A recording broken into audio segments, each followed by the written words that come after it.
All right, so Ari asked the question here that in the Gemara many times we find the Tanaim or Moraim saying, they see a person doing something and they say, oh, I wish, thank you, I wish I could do the same thing to be Zoche Le'olam Haba and so on and so forth, right? So the question was, what was the question?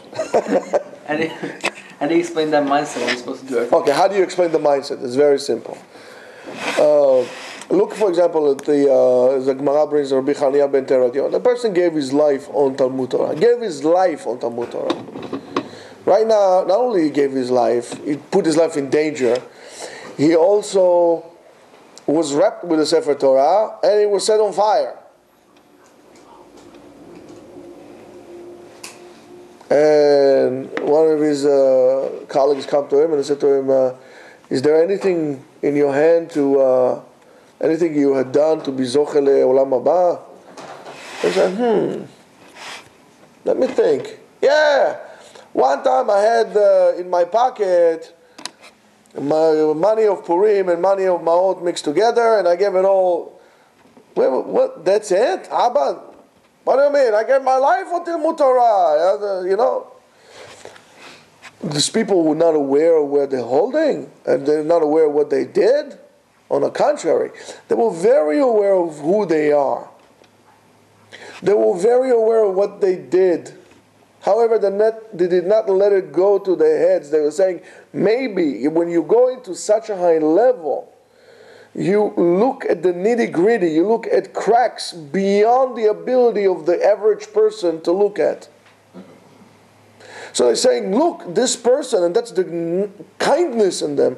They look at another person and says, he did an act of absolutely lishma, absolutely with no ulterior motives. With everything that I did, maybe there is some smidgen of ulterior motives that would blemish that, and as a result, I would not be able to reach such a high level. Great people are measured by how much they appreciate what somebody else does to them, not what they had done, and they want the recognition, and Aleinu l'shabeach, God save the Queen kind of a thing. You know what I'm saying? The story of the Ari is when one time he said, he came to Maharchur, Baruch Chaim Vital, and he says, they were talking. I said, I saw this person who was a big tzaddik, and he was wearing black. I said, why are you wearing black? And he says, well, I was elevated now to a different level in Olam Haba, and in that level, they're makpid, kechut ha'se'ara, and one time, they're very particular in that level. And at one time, I carried some sand in my shoes or my sandals. I guess that's what they call it, sandals, because there was sand inside. But and even though it's psik reisha de lo nichale, still I carried it arba amot, and at this level they are so particular that even in a psik reisha de lo nichale they are makpid. On that he said, "En menucha l'rashaim afilu ba'olam haba, en menucha l'tzadikim afilu." They're running from chayil to chayil, right? The Gemara says, "Olchim michayil el chayil." Even then they're busy. Well, what does that mean? It means at every level we're being more careful on you and what you do and so on and so forth. So something that for a regular person will be a wow, this is like an angel.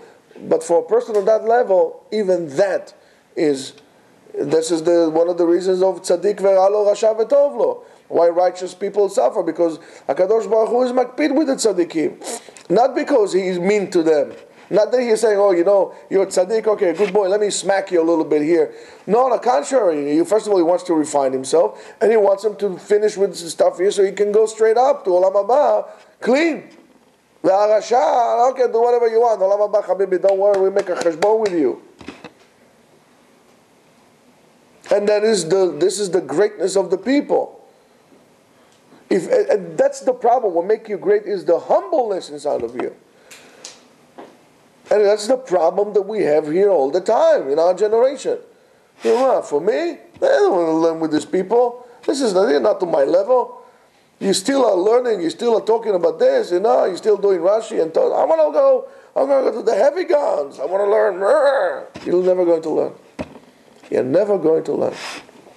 As I explained to you the other day, Your ability to grow and develop will depend on the ability in you to give from yourself to others, to give from yourself from the one sitting in front of you who needs you, to serve as a role model to people.